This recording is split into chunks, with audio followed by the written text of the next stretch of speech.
Back out of the home site today. Got this load of rock here that I've got to get off before we can do anything else.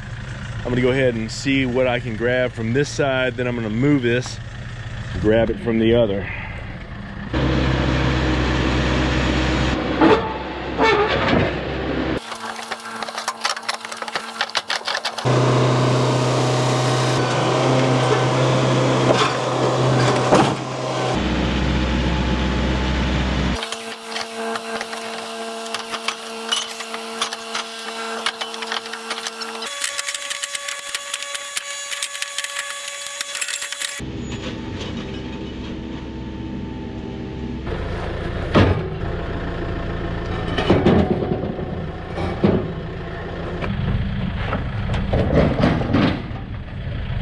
That was fun.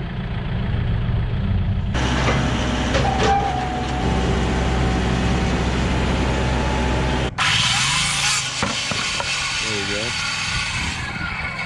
go. We're back up on the build today. Excuse me, I don't know what just happened with my boys. We're back up on the build today. And we are going around tying up some loose ends.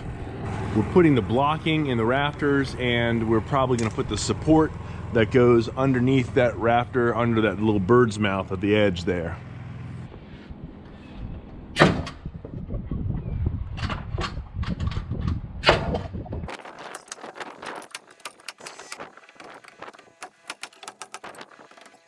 We got most of the blocking done up here. I've got the blocking done across the lower section, all across here. Turn around. I got it across this middle section, but I don't have it across the top there. I'm gonna need to hammer that nail out that's sticking out of there.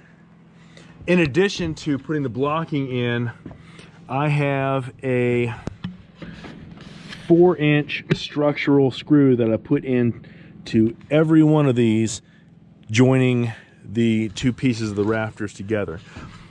I also have about 4 or 5 nails in each one, but I figured I can't go wrong with the additional strength of those structural screws.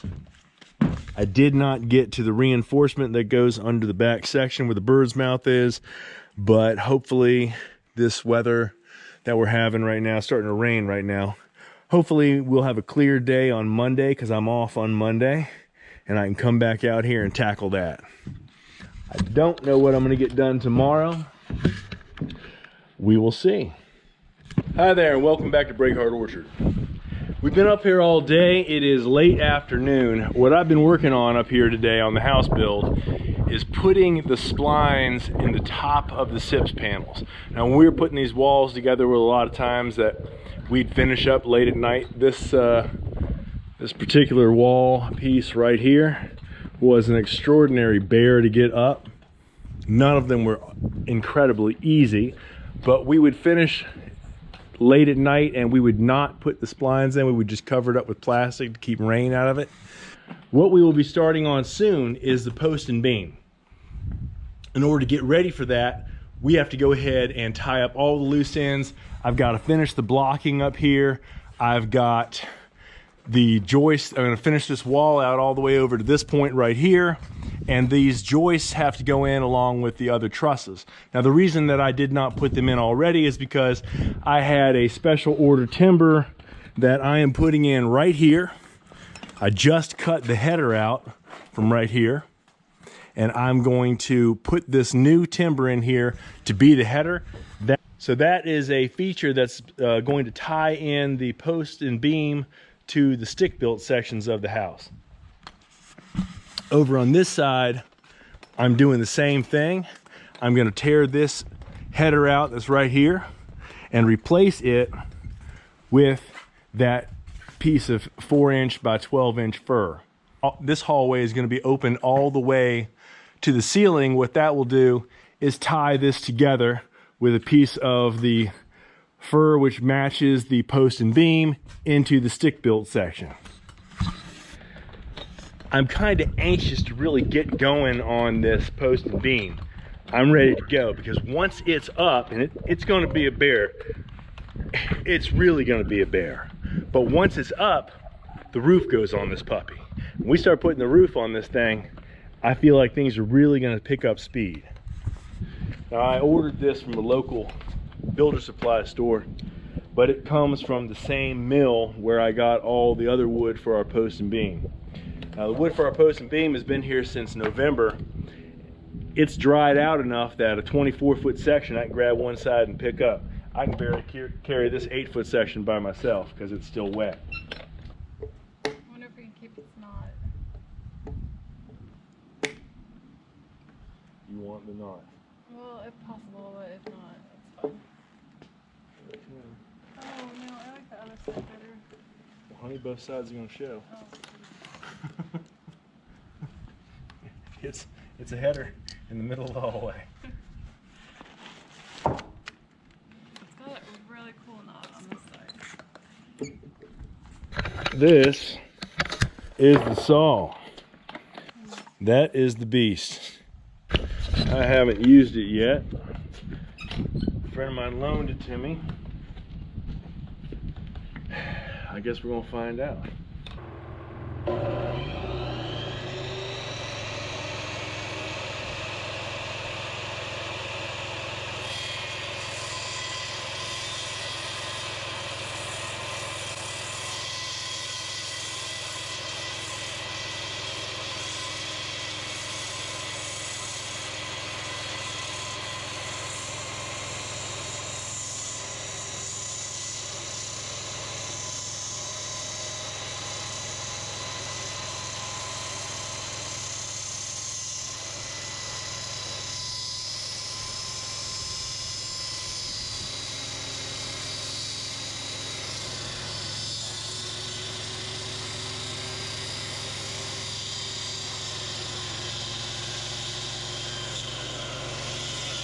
So it made a beautiful cut. It's nice and straight.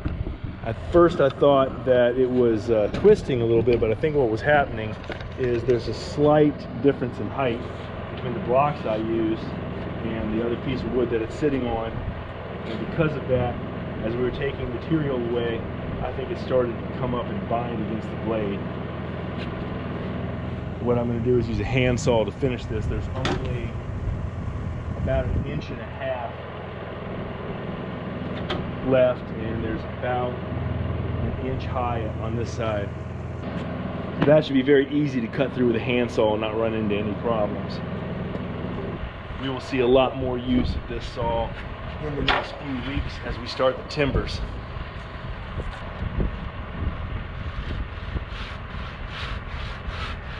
Set that down, hold on to that.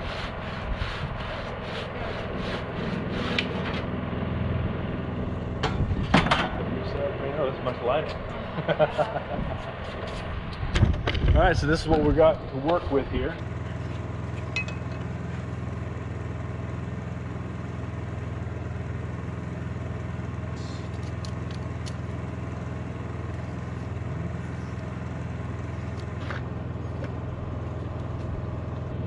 Bottom of the tooth is right there. Finish. Oh, inch my fast. Gosh.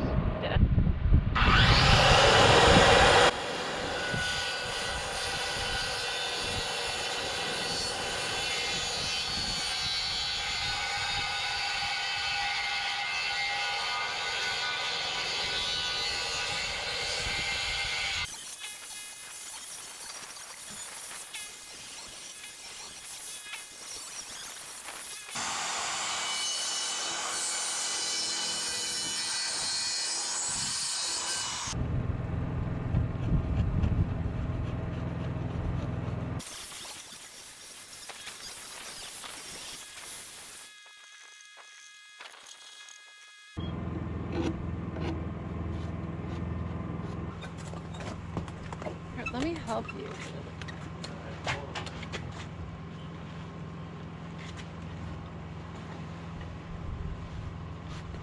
Oh, you okay? Yeah, I'm all right. That's your neck.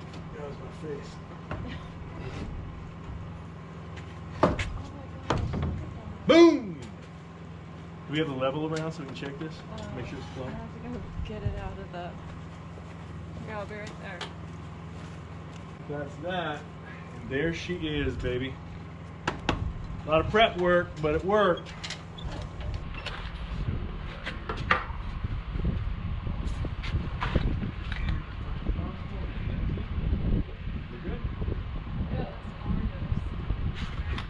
Now to get this wall to move, because this is one of our shear walls, so it is bolted every 1.5 feet on the floor.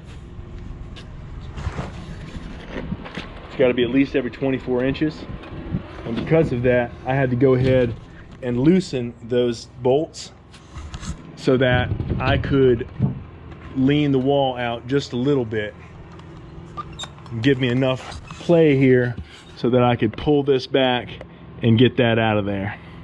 But now I'm going to put it back into place.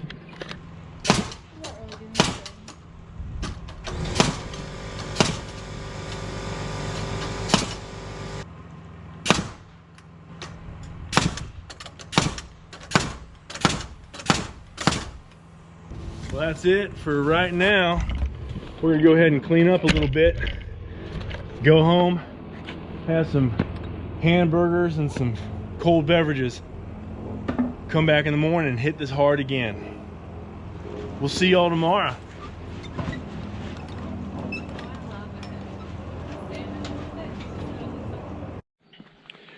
Well, it's not even morning anymore.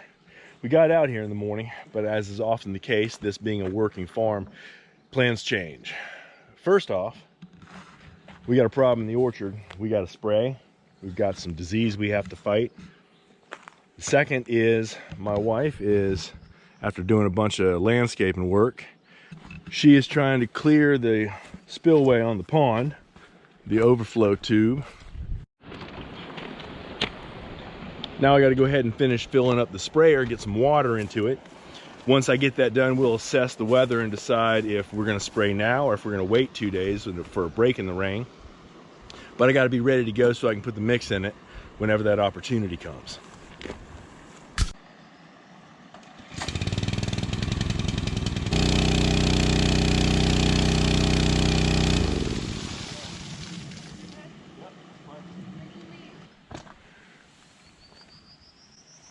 All right, I'm getting ready to spray here. Since I'm getting ready to spray and I'm hooking up the PTO, I went ahead and turned the engine off. And the reason for that, even though the PTO is off, is this is how you get killed if you do something stupid. Anything involving the PTO is one of the most dangerous things that happens on a farm on a regular basis. And it's really easy to find yourself in trouble if you don't follow basic safety guidelines. And this is probably one of the most important ones you'll find on a farm. Turn the engine off, and a lot of people even tell you to take the keys out of the tractor and put them in your pocket until you're done getting the PTO hooked up. If I can get this thing pushed forward, we'll be set. There we go. We are hooked up. Pull that back down. Now almost everything that comes with the PTO has a sticker on it. This one has not only a PTO but also a chain mechanism on there. You'll notice the lovely picture where the fingers are separated from the hand and the one where the hand is separated from the arm. When it's running, you don't stick your body parts anywhere near that. That's just good common sense. But this is one of the ones that gets me. That picture where you see the guy kind of separated into pieces, wrapped around the axle of the PTO.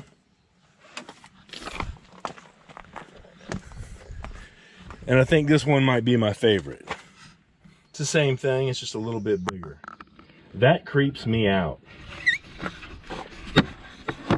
I mean, that straight up creeps me out. Every time I touch this thing, I look at that and No, I'm not down with that. I ain't trying to go out that way. So we turn this thing off whenever we're messing with the PTO, and you should too. Welcome back. Finished up in the orchard, got the trees sprayed, dropped that implement, put my rotary cutter on the back of the tractor. So I'm set to come out here after work 1 or 2 days if we get good weather and start taming some of that wilderness that is rushing right back at us since it is springtime. I've only got a couple hours left in the day, but that should be enough time to remove this header and put that fir beam in place so we can move forward and get a little closer to being able to put these timbers up. Do you want the ladder? You said you had the battery. Well, apparently I forgot the battery, so I'm not doing that today. We're gonna work on joists. At the top of this header, this was a 2x12 header.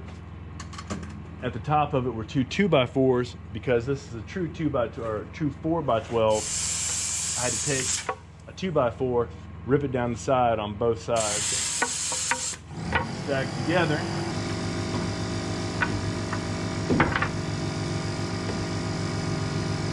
It's perfect.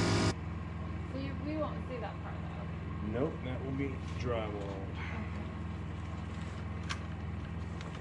It's not all that pretty.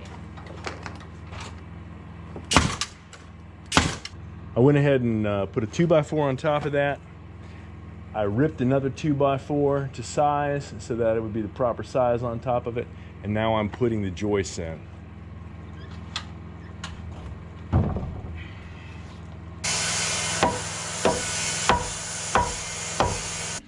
We've run out of daylight and I've just about run out of cowboy today. The theme today was that it ain't gonna go the way you want to. We still got some things done. I got some of the joists put in. I'll take a day off, come back up here during the middle of the week and catch my momentum. We'll see y'all next time. Come check us out.